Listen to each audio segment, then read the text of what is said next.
নমস্কার, আমার স্বপ্ন চ্যানেলে আপনাদের সকলকে স্বাগত। আজ আমি আপনাদের করে দেখাবো একটি চিংড়ির রেসিপি, যেটা আপনারা চিংড়ির ঝাল বলেও বলতে পারেন। এর জন্য লাগছে 500 গ্রাম চিংড়ি মাছটাকে ছাড়িয়ে নিয়ে আমি নুন আর হলুদ মাখিয়ে রেখে দিয়েছি। মাথা লেজাটা কিন্তু বাদ দিয়ে দিয়েছি।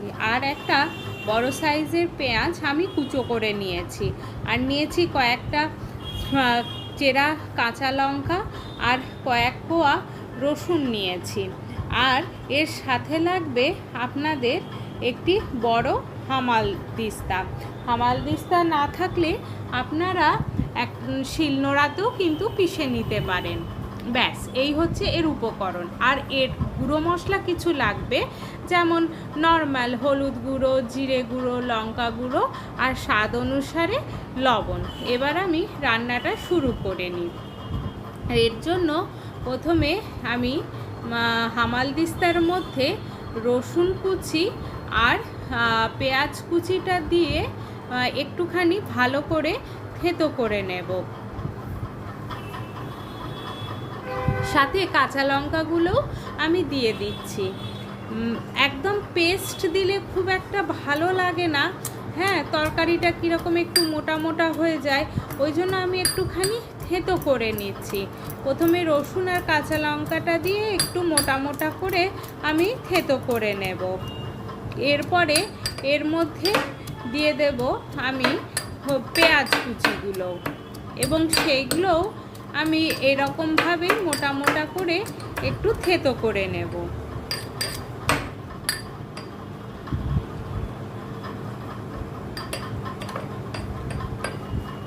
দেখুন, এবারে পেঁয়াজ কুচিগুলো আমি এর মধ্যে দিয়ে দিচ্ছি। পেঁয়াজ কুচিগুলো ঠিক রসুন আর লঙ্কার মতন থেতো করে নেব। আপনারা চাইলে সেটা পেঁয়াজগুলো গোটাও দিয়েও ভেজেও নিতে পারেন, তবে আমি একটুখানি থেতো করে নিচ্ছি।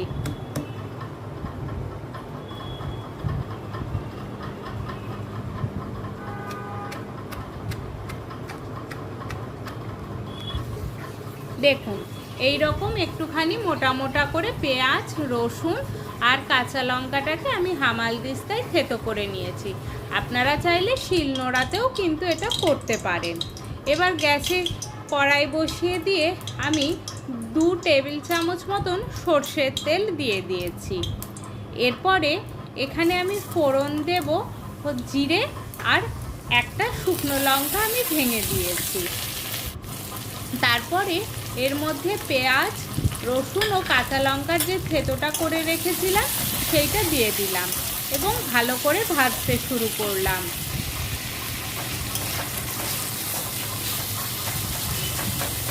বেশ ভালো করে নাড়াচাড়া করে কিন্তু এটা ভেজে নিতে হবে। যতক্ষণ না পর্যন্ত এর কাঁচা কাঁচা গন্ধটা যায় ততক্ষণ পর্যন্ত কিন্তু আমরা আঁচটাকে মিডিয়ামে রেখে বেশ ভেজে নেব লাল লাল করে। তারপরে এর মধ্যে দিয়ে দেব হলুদের গুঁড়ো, 1 চামচ জিরের গুঁড়ো,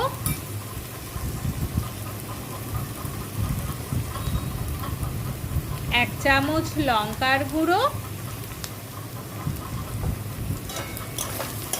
দিয়ে এটাকে বেশ সুন্দর করে এই মশলাটার সঙ্গে ভাজতে শুরু করব।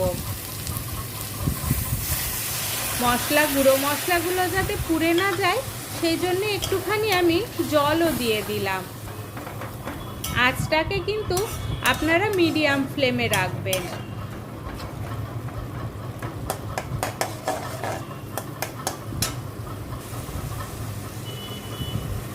স্বাদ অনুসারে আমি লবণ দিয়ে দিলাম। আমি কিন্তু চিংড়ি মাছটাতে আগেও নুন হলুদ মাখিয়ে রেখেছি। এরপর মশলাটা বেশ ভালো করে তেল না ছাড়া পর্যন্ত আমি কষতে থাকব। দেখুন, মশলাটার থেকে কি সুন্দর তেল ছেড়ে দিয়েছে আর মশলাটার কালারটাও খুব সুন্দরভাবে এসছে। হ্যাঁ, আপনারা হ্যাঁ। চাইলে এর মধ্যে কিন্তু টমেটো কুচিও দিতে পারেন, আমি দিইনি, আপনারা চাইলে দিতে পারেন। এরপরে বুলতে না নুন থাকলেই হলুদ মুশকিল মাখানো হতো। চিংড়ি মাছটা আমি দিয়ে দিলাম। হ্যাঁ, হ্যাঁ। তারপরে আঁচটাকে একটু স্লো করে দেব, দিয়ে আস্তে আস্তে এটাকে আমি নাড়তে থাকবো। হ্যাঁ, হ্যাঁ, হ্যাঁ। বেশ সুন্দরভাবে মশলার সঙ্গে চিংড়ি মাছটাকে মিশিয়ে নিয়ে ধীরে ধীরে আঁচে এটাকে হতে দেব। এটা একটুখানি আমি ঢাকা দিয়ে দেব, যাতে চিংড়ি মাছটা একটু ভাপে ভাপে সেদ্ধও হয়ে যায়, আর মাছটার থেকে একটু যে জল বেরোবে সেই জলটা দিয়ে মাছটা আবার একটু সেদ্ধও হয়ে যায়। মিনিট 3-4 পর আমি ঢাকনাটা খুলে নিয়ে দেখব যে মাছটা কি অবস্থায় রয়েছে। দেখুন মাছটার থেকে একটু জলও ছেড়ে দিয়েছে।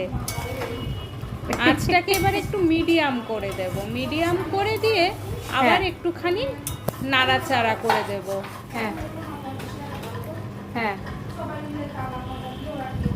হ্যাঁ। দেখুন জলটা কিন্তু অনেকটাই আমার শুকনো হয়ে এসছে, এবং আস্তে আস্তে মাছটা ভাজাও হয়ে গিয়ে তেলটাও ছেড়ে দিয়েছে। দেখুন একদম তেল ছেড়ে দিয়ে মাছের সঙ্গে মশলাটা বেশ সুন্দরভাবে কষে গেছে।